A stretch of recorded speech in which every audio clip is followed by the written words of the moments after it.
இது வந்து நீங்க குப்பம் சுப்பம் இவெல்லாம் வந்து நீங்க திசு வளர்ப்புல நீங்க எடுத்துட முடியாது. இது வந்து மான்சாண்டோனுடைய மத்திய, அதாவது இன்டர்நேஷனல் கம்பெனியினுடைய ப்ராடக்ட்.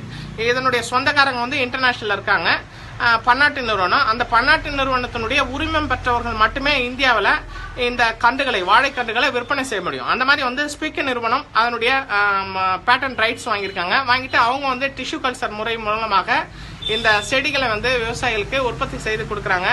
அதே மாதிரி ரிலையன்ஸ் போன்ற நிறுவனங்கள் அதெல்லாம் பண்றாங்க. அதனால வந்து இது என்ன பிரச்சனை, இந்த பழத்தை சாப்பிட்றதுல என்ன பிரச்சனை அப்படின்னு பாத்தீங்கன்னா, இந்த பழத்தை சாப்பிட்றதுனால அலர்ஜி உண்டாகும். ஏன்னா இது வந்து இயற்கையான வாழைப்பழம் இல்ல, இதனோட பல காட்டு பூச்சிகள், கரப்பாம்பூச்சி இதனுடைய ஜீன் வந்து இதுல சேர்த்திருக்காங்க. ஏன் அதனுடைய ஜீனை வந்து இதுல சேர்க்கணும் அப்படின்னா, பயிர்கள், அதாவது வாழை தண்டு அழுகல் நோய், அந்த மாதிரி நோய் வராமல் தடுப்பதற்காக. இதை தாவரம் இல்ல, இது ஒரு விலங்கு அப்படின்னு நினைச்சிட்டு அது ஏமாந்து போயிடும் அப்படிங்கிறதுக்காக அந்த கரப்பாம்பூச்சி, காட்டுப்பூச்சிகளுடைய ஜீனை இதுல சேர்த்திருக்கிறாங்க. சேர்த்து அதுதான் மரபணு மாற்றம் செய்யப்பட்டு இருக்கிறது. அந்த மாதிரி மரபணு மாற்றம் செய்யப்பட்ட இந்த மோரிஸ் வாழைப்பழத்தை சாப்பிட்றதுனால நமக்கு என்ன பிரச்சனை அப்படின்னா, இது வந்து பழமே கிடையாது, இது வாழைப்பழம் கிடையாது. அதனால இது வந்து ஜெனட்டிக்கலா இயற்கைக்கு புறம்பான ஜீன்களை ஒன்று சேர்க்கப்பட்ட ஒரு புதிய ஒரு உயிரினம். இது வந்து தாவரமும் கிடையாது, இது விலங்கும் கிடையாது, ரெண்டுக்கும் இடைப்பட்ட ஒரு உயிரினம். அப்ப இந்த உயிரினத்தை இது தாவரமாகவும் எடுத்துக்க முடியாது, அசைவமாகவும் எடுத்துக்க முடியாது. அந்த மாதிரி நம்ம சாப்பிடுகிற போது நம்ம உடம்பு ஒவ்வாமையை வெளிப்படுத்துகிறது, அலர்ஜியை வெளிப்படுத்துகிறது.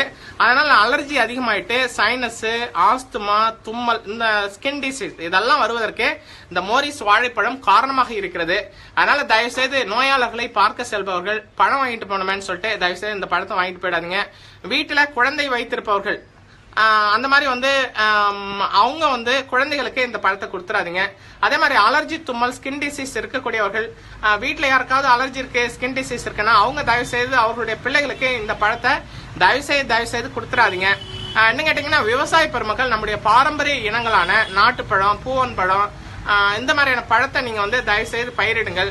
இது வந்து நம்ம புண்ணியம், அதெல்லாம் பயிரிடுவது வந்து புண்ணியம். மாறாக இந்த மாதிரியான பயிர்களை நம்ம பயிரிட்டு கொடுக்கின்ற போது இதனுடைய பாவங்கள் நம்மை சேரும், அதனால நம்முடைய சந்ததிக்கு சேரும். அதனால வந்து ஆரோக்கியமான உணவுகளை உண்போம், ஆரோக்கியமான இயற்கையான வாழைப்பழத்தை பயிரிடுவோம், இயற்கையான வாழைப்பழத்தை விற்பனை செய்வோம், இயற்கையான வாழைப்பழத்தை மட்டுமே வாங்கி உண்போம் என்ற உறுதியை நம்ம எடுத்துட்டோம்னா இந்த பன்னாட்டு நிறுவனங்களுடைய அத்தனை ஏமாற்றுத்தனங்களையும் மோசடித்தனங்களையும் நம்ம வந்து அடித்து நொறுக்க முடியும். அதனால வந்து இந்த தகவலை, இந்த காணொலியை பார்க்கின்ற நண்பர்கள் தயவு செய்து உங்களுடைய நண்பர்களுக்கும் பரப்புங்கள். நோய் இல்லாத தமிழகம், நோய் இல்லாத